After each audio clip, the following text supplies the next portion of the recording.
ज़्यादा तो नहीं बोल सकूँ, बस यही है कि ढक्कन खोलत रही से अचानक ब्लास्ट हो गया। ब्लास्ट हो गया तो ढक्कन ला कौन खोद रही से वो? तो नाम तीनों जिनके मौजूदा जगह में नहीं रहे होगा, थोड़ी दूर में रहे। वहाँ सेफ्टी का निजाम रही से कुछ का 9 महीने कुछ नहीं कुछ नहीं कुछ नहीं वहाँ सेफ्टी के नाम से कुछ नहीं है वहाँ। आपको मन वही काम करो मैं बहुत पहले भी काम कर चुका हूँ वहाँ। शर्म आनी चाहिए उद्योग जो विभाग है उद्योग मंत्री है उनको शर्म आनी चाहिए उनको जो बड़े बड़े दावे करते हैं।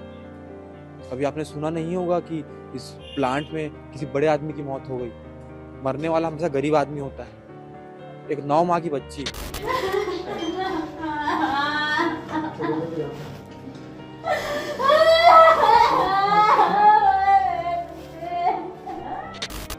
कोई नहीं, मैं खाली एक भाई उसका बच गया।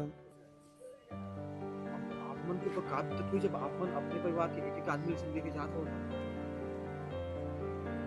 ये आदमी के घर में 3 ग्लास पड़े है एक जो ये परिवार वाला है वो एडमिट हावे तो वो लाश वाले लेके भी नहीं जा सके।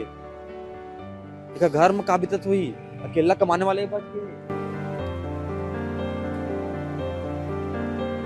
भैया मतलब एक यही सवाल बनते कि 9 महीने की लड़का फैक्ट्री में का करत रही थी? बोला ओकर माँ डेली लेके जाए काम करे बर और लेटा थी जमीन में ओकर बाद में काम कर जाए ओकर सामने में ब्लास्ट हो से। आपन का क्या सरकार का नक्कर बोल रहा खबर की आपन संग जो है भैया बहुत गलत हुई से दोबारा का संग ऐसा नहीं होना चाहिए। का बोलो सरकार खुद आके मिलती तब तो वोट मांगे टाइम ही